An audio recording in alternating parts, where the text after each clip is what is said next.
एकूण नवी मुंबई झोन 1च्या हद्दीमध्ये जवळपास 650 ठिकाणी होळी साजरी केली जाते. त्यामध्ये जवळपास 75 ठिकाणी सार्वजनिक ठिकाणी होळी साजरी केली जाते. या दृष्टिकोनातून आम्ही सर्व ठिकाणी बंदोबस्त लावलेला आहे. ज्या ठिकाणी महत्त्वाचे रस्ते आहे, महत्त्वाचे जे ठिकाण आहे, ज्या ठिकाणी होळी साजरी केली जाते त्या ठिकाणी ड्रिंक अँड ड्राईव्ह कोणी नशा करून वाहन चालू नये, दारू पिऊन वाहन चालू नये यासाठी नाकाबंदी लावण्यात येणार आहे. जवळपास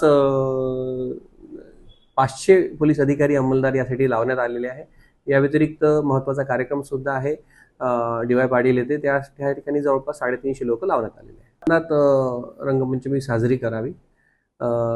कुठल्याही जो अनोळखी व्यक्ती आहे, ज्याला आपण ओळखत नाही, महिला आहे, स्त्री आहे, यांच्यावर जबरदस्ती रंग लावण्याचा प्रयत्न करू नये, अन्यथा कायदेशीर कारवाई करण्यात येईल. त्या दृष्टीने पथक तयार करण्यात आलेलं आहे. कुठे जर का असं इलिगल आरोग्यास अपायकारक असा एखादा पदार्थ विक्री कोणी करत असेल तर त्यावर सुद्धा कारवाई करण्यात येईल.